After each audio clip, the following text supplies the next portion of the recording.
मुझे शादी नहीं करनी है। घर वालों की इज्जत बचा ली है तुमने। प्लीज अब मेरी वीडियो डिलीट कर दे। बस करता है, मैं कहाँ जाऊँ? मैं इसकी बहन को तलाक दे दूंगा। नहीं रहना मुझे तुम जैसे इंसान के साथ। हम हालत जंग में हैं और ये जंग मैंने शुरू नहीं की। ड्रामा सीरियल शेर में व्यूवर्स आप वो सनसनीखेज शॉर्ट्स आपको देखने में नज़र आएंगे जिसका आप लोग बेताबी से इंतज़ार कर रहे थे, और अब ये ड्रामा मज़ीद इंटरेस्टिंग होने जा रहा है। शेर को जैसे ही पता चलेगा कि फजर ये मुल्क छोड़कर बाहर जा रही है तो शेर उसको समझाने की कोशिश करता है, जबकि फजर कहती है कि शायद इसी तरह बाबा का दिल पिघल जाए। लेकिन शेर उसे समझाता है कि हम दोनों यहाँ रहकर भी बहुत कुछ कर सकते हैं। लेकिन फजर फ्रस्ट्रेट हो चुकी है, वो कहती है कि अब तक आप कुछ कर पाए हैं जो हम आगे दोनों चलकर कर सकेंगे। अब शेर बहुत ज़्यादा परेशानी में होता है और वो अपनी अम्मी से ये बातें डिस्कस करता है कि जैसे ही मैं और फजर एक दूसरे के करीब आने की कोशिश करते हैं तो फजर कोई ऐसा स्टेप ले लेती है कि हम 4 गुना एक दूसरे से ज़्यादा दूर हो जाते हैं। तो फिर तहमीना समझाती है शेर को कि वो एक अच्छी बेटी है और उसे अपने बाबा को भी देखना है। जाहिर है कि वो उनके खिलाफ तो खड़ी नहीं हो सकती है। उधर जब शेर बात करता है मारूश से शादी के बारे में तो वो इनकार कर देती है और शेर को हैरत होती है कि ऐसा कैसे हो सकता है। कुछ दिनों पहले तो वो इस शादी के लिए खुश थी। वो इसी टो में होता है कि मारूश से बात करने के फ़ौरन बाद फहद के पास जाती है और उसे कहती है कि मेरी अब वो वीडियो डिलीट कर दो क्योंकि मैं भाई को कह चुकी हूँ कि मैं ये शादी नहीं करना चाहती। तो फहद इसके ऊपर मुसलसल हंस रहा होता है और कहता है कि वो वीडियो तो मैं डिलीट नहीं करूँगा, चलो तुमने घर वालों के सामने अपनी इज्जत बचा ली। जबकि मारूश इसके मिन्नतें कर रही होती है और शेर सब कुछ समझ आता है और शेर अब बढ़ता है फहद की तरफ और वो तो उसकी पिटाई शुरू कर देता है।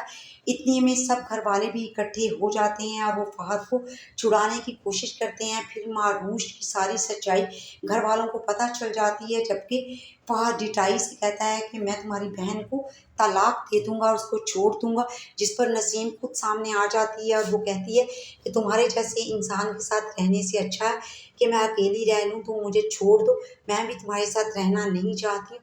पहले तुमने फजर के साथ ऐसा किया और अब मेरे साथ। ये कहने की देर थी कि शेर फहद को गर्दन से दबोच लेता है और उसको मारने की कोशिश करता है। सब घर वाले छुड़ाते हैं, इस पर शेर कोई चीज़ उठाकर उसको जान से मारने की कोशिश करता है, जिस पर मरजान भी डर जाती है। सब घर वाले फहद को इसके हाथों से बचा लेते हैं, जबकि शेर अपनी अम्मी से कहता है कि मेरा तो बस नहीं चल रहा कि मैं इसको जान से मार दूँ। और वो बदर शाह के सामने कहता है कि हमारा पूरा ख़ानदान इस वक्त जंग की हालत में है और ये जंग याद रहे हमने शुरू नहीं की और जिन लोगों ने ये जंग शुरू की है वो इसका अंजाम भी देखेंगे। उधर नईमा बहुत ज़्यादा परेशान होती है क्योंकि नईमा जानती है कि एक मेरा दामाद तो आज जेल में है और दूसरा फहद, उसकी हरकतें हमारे सामने हैं, तो मेरी दोनों बेटियों के घर तो बर्बाद हो रहे हैं। और दूसरी तरफ उसको मारूश का भी बहुत दुख होता है जिसके साथ फहद ये सब कुछ कर रहा होता है। अब शेर को लगता है कि यही सही मौका है, मुझे बता देना चाहिए मरजान को सब कुछ। वो उसको लेकर जाता है ज़मीनों पर, उसे दिखाता है कि यहाँ आकर आहत क्यों इतनी देर रहता था। वो उसे उस घर में लेकर जाता है जहाँ आहत उस नौकरानी के साथ रहता था। उसे बताता है कि उसने इस नौकरानी से शादी कर रखी है और फिर तो मरजान से बर्दाश्त नहीं होता। वो उस नौकरानी को एक थप्पड़ रसीद करती है और कहती है कि उसने तुम नौकरानी को मेरे बराबर लाकर खड़ा कर दिया। और शेर फिर मरजान को संभालता है और उसे तसल्ली देता है, लेकिन मरजान कहती है कि हमने फैसला कर लिया दोनों बहनों ने कि हम इन दोनों भाइयों के साथ आहत और फहद के साथ नहीं रहेंगे। उधर शुजात बैठा सोच रहा होता है तो उसे शेर की सारी बातें याद आ रही होती हैं कि वो मेरी बेटी से इतना प्यार करता है कि उसके लिए जान तक देने को तैयार था। और फिर उसे ये बात भी याद आती है कि वो फजर के हक में कितना बोल रहा था और उसने ये कहा कि आप ये भी तो सोच सकते हैं कि आपकी बेटी एक अच्छी इंसान है और उसने आपके कहने पर भी अगर मेरी जान नहीं दी तो आपने उसकी तरबियत इतनी अच्छी की है। आप उसका ज़मीर शुजात का उसे झंझोड़ रहा होता है।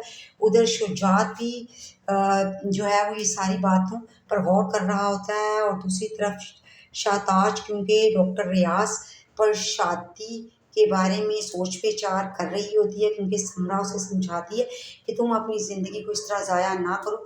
तो वो भी अब मुझे लगता है कि फजर के हक़ में स्टैंड लेगी और शुजात को समझाएगी कि शुजात भाई आप ऐसा ना करें, मेरी ज़िंदगी तो आप इन दुश्मनियों में कुर्बान कर चुके हैं, आप फजर के साथ मैं ऐसा नहीं होने दूंगी।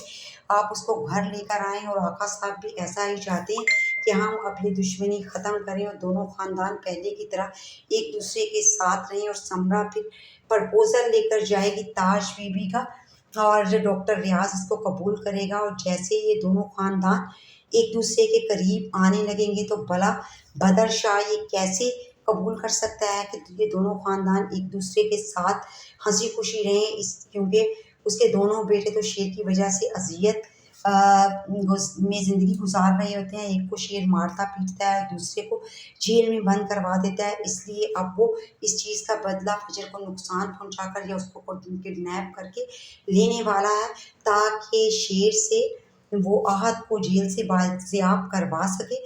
और व्यूवर्स अब आप बताएं कि क्या आने वाली एपिसोड में शेर बदर के हाथों फजर को बचा पाएगा या बदर शाह फजर को नुकसान पहुंचाने में कामयाब हो जाएगा। व्यूवर्स अब आप अपनी राय का इजहार ज़रूर करें और मेरी वीडियो को लाइक और चैनल को सब्सक्राइब ज़रूर करें।